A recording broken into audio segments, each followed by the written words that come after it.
Well, hi. This is a few days late and I apologize for that. But I wanted to post a welcome video to professional development for this summer course. I am your instructor, Megan Morrow. As some of you have already communicated with me, and I'm really glad that you guys are here. But again, I wanted to just kind of post a welcome video and say hello, introduce myself. If you need to meet with me at all, I'm on the third floor of Becker. If you're on campus for the summer, you're welcome to make an appointment with me via handshake, or you can also meet virtually too if you need to. My contact information is on the syllabus. Hopefully you guys have had a chance to go ahead and look at that. So just a couple things that I wanted to talk to you about this. So professional development is just that. It's just about helping you to develop and grow in your professional setting. The way that I conduct the course, especially over the summer, is obviously a lot different than the in-person classes where we would have guest speakers and we would have kind of more activities and stuff. So of course, we're not going to be able to do that with this particular setting, but we're still going to have the same, the same assignments, and it's still the same idea. So what I really want you guys to get away from this course is just the kind of do's and don'ts about what that next step for you is after graduation. So how to, write a really good, solid resume, how to write a good cover letter, how to look at a job and the job description and make sure that you're incorporating keywords into your resume so that you can get past those AI systems. How to prepare for interviews. Several of you probably have already been on some interviews, or maybe you have not. As I was reading some of your get to know you, it sounds like some of you guys are coming back to college, or you're more on the adult side versus the traditional student who's come straight from high school into college. But some of you may be in that boat too, and that is totally fine. This course is for everybody. So what I would like for you guys to do is, again, reach out to me if you have any questions, make appointments with me if you want any type of one-on-one feedback, or if you want to practice, say you have an interview coming up, something that you need some help with. If you are currently looking for internships or full-time positions, again, let me know. I can definitely help you look for those and also make sure that you have the best resume and cover letter that's going to set you ahead of any of your competition.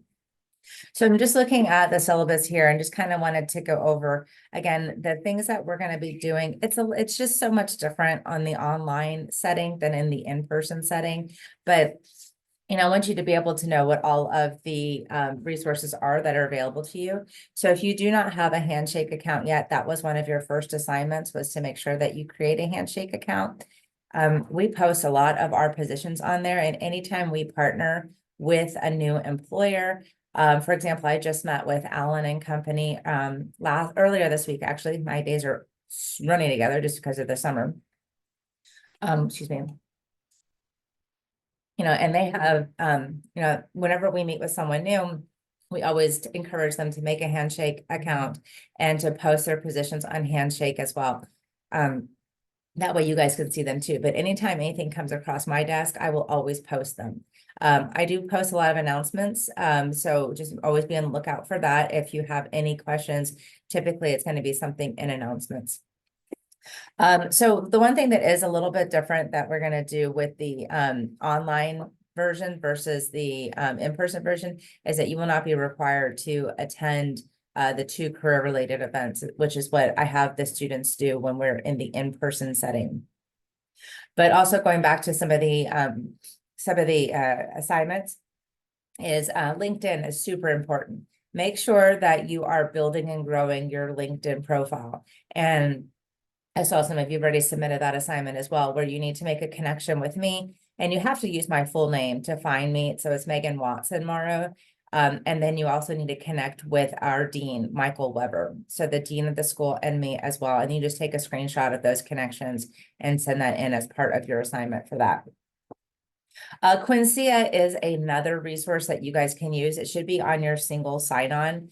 That can be a little finicky. So I wouldn't it's not the end all be all, but it is a super important resource that you can use, and you can play around with that. If you've never used Quincia, When you do your single sign-on, it should be on your dashboard. And then when you sign in, make sure you sign up with your Mox email, because that will link you to our school. But then there's going to be a blue button on the front screen that's going to say activate license. You have to make sure that you do that, or you won't be able to use the features of it. But you can build your resume and even, I think, even cover letter from Quincia. But it does help you with some of that tricky AI stuff.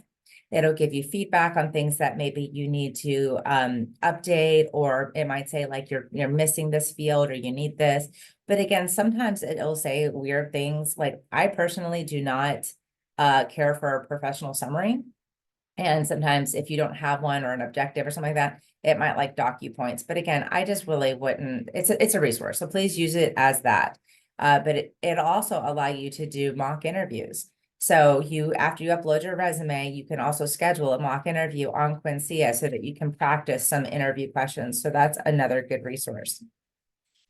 Going back now through, so I'm going to look at some of our assignments here. The first things that we had was the discussion question 1, and make sure that you are responding to somebody to get all full points. You have, so a job description. I ask you to look for a job that you would like to apply for. And we're going to use this as, when we're practicing writing our resume and cover letter. Now, in the in-person setting, we use the job description and we actually practice the interview questions based off of the job, because the students will, know the description, will research the company. So again, we're going to modify it as best as we can. Your LinkedIn and Handshake accounts, and send the invites to Dean Weber and I, and then your career planning worksheet. So I'm going to just pull that up super quick. And I'd like to go over that with you. So just give me 1 second. I'm going to pause this. Okay, so I pulled up the career planning worksheet here. And so hopefully you can see it. And I'm going to just be completely honest. I am not very tech savvy, so I make a lot of tech mistakes. So if you can't see it, I do apologize.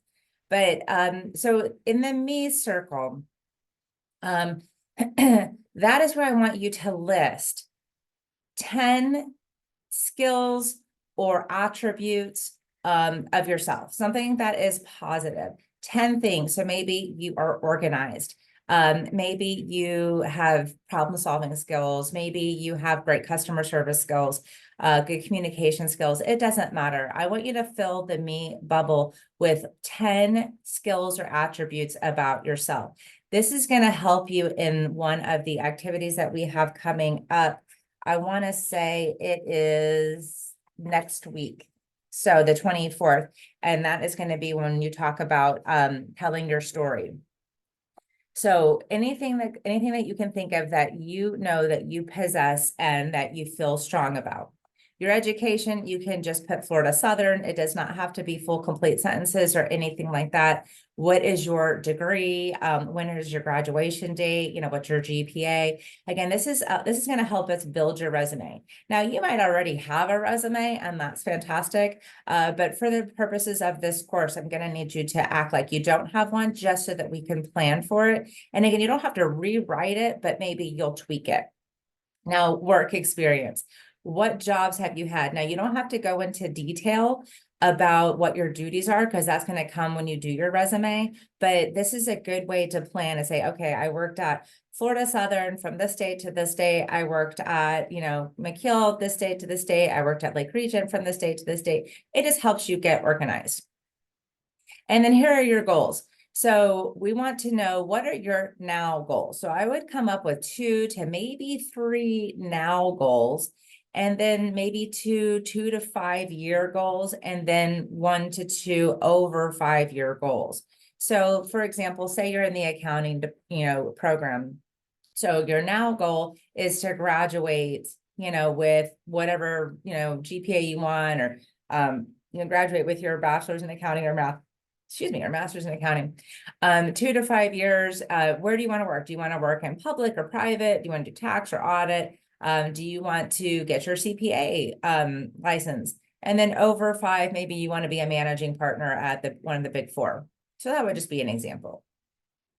Okay, so now with the current skills, knowledge, experience, when you look at the job description that you collected for that one assignment, look at the job description and what it says that it needs. So maybe it says, when I have like, where I'll say candidates, qualifications or requirements or something like that, that's where you're going to look and say, okay, do I possess any of these skills? And the skills that you do already feel like you have, that's going to go in your current skills, knowledge, and experience. And then whatever skills that it says that they want the candidate to have, but you do not have that, that's going to go in this skills that are needed. Okay, so that's how you fill out your career planning sheet. So I hope that that makes sense. And then again, for the assignment called Telling Your Story, you're going to come back and get those 10 skills from the Me bubble and use that to tell your story. But I'll talk about that in another video. So I'm just going to go ahead and stop sharing this. I hope that that was helpful. So again, I just wanted to introduce myself. I'm going to post weekly videos about the assignments and where you can find resources. But on your Canvas course, there is more than you could possibly go through of just resources there, templates and videos and all different kinds of stuff. So please use that, but also lean on me if there's anything that you're unsure of or you need some clarification. Again, we can make appointments on Handshake or we can email to. Also, my phone number is listed on the syllabus. I'm in the office, but I'm kind of like in and out because I'm in Becker, but my team is over in Rogers. So sometimes email is probably going to be the best bet to communicate with me.